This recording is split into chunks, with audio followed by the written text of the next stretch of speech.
Coming எபிசோடுக்குரிய ஒரு அட்டகாசமான promo வந்திருக்கு. வீடியோக்குள்ளே போகிறதுக்கு முன்னாடி நம்ம சேனலை சப்ஸ்கிரைப் பண்ணிவிட்டு பக்கத்தில் இருக்க லைக் பட்டனை தட்டி விட்டுருங்க. ப்ரோமோ வந்துட்டு நல்லாவே இருக்குங்க. அதாவது சீரியல் இனிமேல் தான்ப்பா வந்துட்டு பார்க்க இன்ட்ரெஸ்ட்டாக இருக்க போகுது அப்படின்ற மாதிரி இருக்குது. சரி வாங்க, ஃபஸ்ட்டு சீனில் வந்துட்டு ஐஸ்வர்யாவும் அபிராமி பேசிகிட்டு இருக்காங்களா, அந்த சீன் தான் காமிச்சிட்டு இருக்காங்க. என்ன உன் இஷ்டத்துக்கு பேசிக்கிட்டு இருக்க அப்படின்னு சொல்ல, ஆமத்தை எங்களுக்கு வர வேண்டிய சொத்தை பிரித்து கொடுத்துருங்க, நாங்கள் பாட்டுக்கு போயிடுறோம் அப்படின்ற மாதிரி சொல்ல, அபிராமிக்கு சுருன்னு ஏறுது. பல்லார்னு கண்ணத்தில் ஓங்கி ஒரு அரை விட்டுற எல்லாருமே வந்துட்டு ஷாக் ஆயிடுறாங்க. மீனாட்சியே ஷாக் ஆயிடுறாங்க. என்னடா இது, என்ன நடக்குது அப்படின்ற மாதிரி. அடுத்து வந்துட்டு அத்தை அப்படின்னு சொல்லிட்டு ஐஸ்வர்யா சொல்ல, ஆமாம் நீ வர வர ரொம்ப தான் ஓவராக பேசிக்கிட்டு இருக்க, உன்னை இருக்க வேண்டிய இடத்துல வச்சிருக்கணும். இந்த வீட்டோட மருமக மாதிரியா நீ பேசுகிற? இது கூட்டு குடும்பம், அனுசரித்து இருக்கத்தான் பழகணும். இங்கே பாருங்க சம்பந்தி, நீங்கள் இந்த வீட்டுக்கு எப்படி ஒரு சம்மந்தியோ அது மாதிரி தான் தீபா அவங்க ஃபேமிலியும்.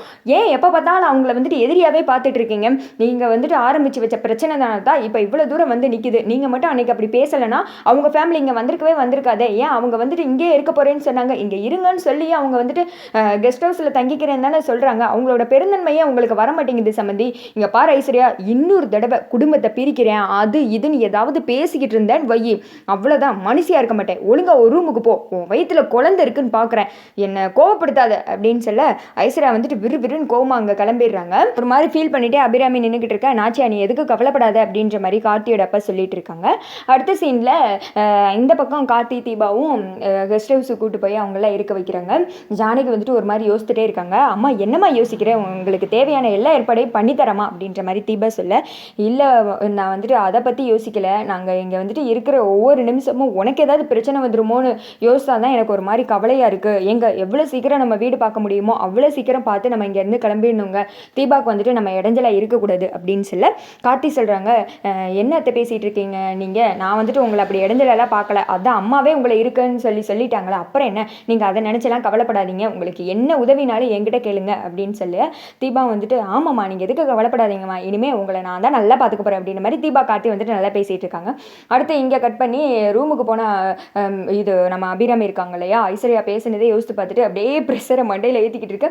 அந்த இடத்துக்கு கார்த்தி வராங்க. அம்மா நான் இங்கே அவங்கள வீட்டுக்கு கூப்பிட்டு வந்து எதுவும் உங்களை சங்கடப்படுத்தலை அப்படின்னு சொல்ல, ஐயோ அதனாலலாம் ஒன்றும் இல்லைப்பா, நீ எதுவும் நினச்சி வருத்தப்பட்டுக்காத, நான் சந்தோஷமாக தான் இருக்கேன். தீபா வந்துட்டு நம்ம வீட்டு மருமகனா அவங்களோட குடும்பம் நம்மளோட குடும்பம் மாதிரி தானே, அவங்க அப்பாவுக்கு இப்படி ஆயிடுச்சேன்னு கவலை தான்ப்பா, மற்றபடி எனக்கு வேறு எதுவுமே கிடையாது, அவங்க இங்கேயே இருக்கட்டும், அவங்க வந்துட்டு எவ்வளோ நாள் இருக்க ஆசைப்படுறாங்களோ அவ்வளோ நாள் இருக்கட்டும் அப்படின்னு சொல்ல, ரொம்ப தேங்க்ஸ்மா அப்படின்னு சொல்ல, கார்த்தி ஒன்று மட்டும் சொல்லிக்கிறேன்ப்பா, இந்த குடும்பம் எக்காரணம் கொண்டு பிரியவே கூடாது, என் உயிர் இருக்கிற வரைக்கும் இந்த குடும்ப பிரிவினை அப்படின்னு ஒரு பேச்சே வரக்கூடாதுப்பா அப்படின்னு சொல்ல, அம்மா நீங்கள் எதுக்குமே கவலைப்படாதீங்க, நான் இருக்கிற வரைக்கும் இந்த குடும்பத்தில் பிரிவினைன்னு வரவே வராது, எல்லாத்தையும் நான் பார்த்துக்கிறேன், நீங்கள் எதை நினச்சி கவலைப்படாதீங்க அப்படின்னு சொல்ல, இந்த ஒரு வார்த்தை போதும்ப்பா, நான் தைரியமாக இருப்பேன், இந்த குடும்பம் மட்டும் பிரிஞ்சிருச்சுன்னா அவ்வளோதான்ப்பா, என்னால் அதை தாங்கிக்கிறவே முடியாது, உங்கள் எல்லாரோட ஒற்றுமை தான்ப்பா என்னோட ஸ்ட்ரென்த்து அப்படின்னு சொல்ல, சரிம்மா நான் பார்த்துக்கிறேன் அப்படின்னு சொல்லிட்டு கார்த்தி கிளம்பிடுறேன்.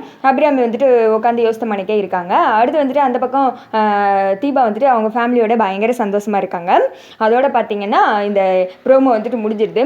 இனிமேல் வந்துட்டு எபிசோடு வேறு லெவலில் இருக்க போது. தீபா வந்துட்டு கார்த்தியை லவ் பண்ணுறாங்கன்னு கார்த்திக் தெரிஞ்சிடுச்சு. நம்ம அபிராமி ஆத்தா அவங்க இன்றைக்கி பண்ண பெர்ஃபார்மன்ஸ் செம்ம சூப்பருங்க, எனக்கு உண்மையாக பிடிச்சிருந்துச்சு.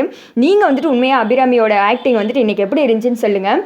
மருமகளை எப்படி நடத்தணுமோ சம்மந்தி எப்படி நடத்தணுமோ இன்றைக்கி தான் வந்துட்டு கரெக்டாக பண்ணியிருக்காங்க. ஐஸ்வர்யாவுக்கு வந்துட்டு கன்னத்தில் போட்டது வாயில் 4 சாத்து சாத்திருக்கணும், அந்த அளவுக்கு தெறிக்க விட்டுருந்தாங்க. ஃபயர் பெர்ஃபார்மன்ஸ்ன்னு தான் சொல்லணும். இனிமேல் வந்துட்டு ஐஸ்வர்யாவுக்கு ஒவ்வொன்றா வந்துட்டு டோஸ் வாங்க போகிறாங்க, அது மட்டும் தெரிய போகுது. அப்புறமேட்டே அவங்க கர்ப்பம் கலையிறதுக்கு தீபா அப்படி இப்படின்னு ஏதாவது புது பிரச்சனை கொண்டு வருவாங்க. பட் அதை பற்றிலாம் கவலை இல்லை, கார்த்தி இருக்காங்க. இனிமேல் வரப்போகிற சீன்ஸ்க்காக நான் ரொம்ப பயங்கரமாக வெயிட் பண்ணுறேன். நீங்கள் வந்துட்டு வெயிட் பண்ணுறீங்களா? இந்த ப்ரோமோ பற்றி என்ன நினைக்கிறீங்க அப்படின்னு சொல்லிட்டு மறக்காமல் கீழே கமெண்ட் பண்ணிவிடுங்க.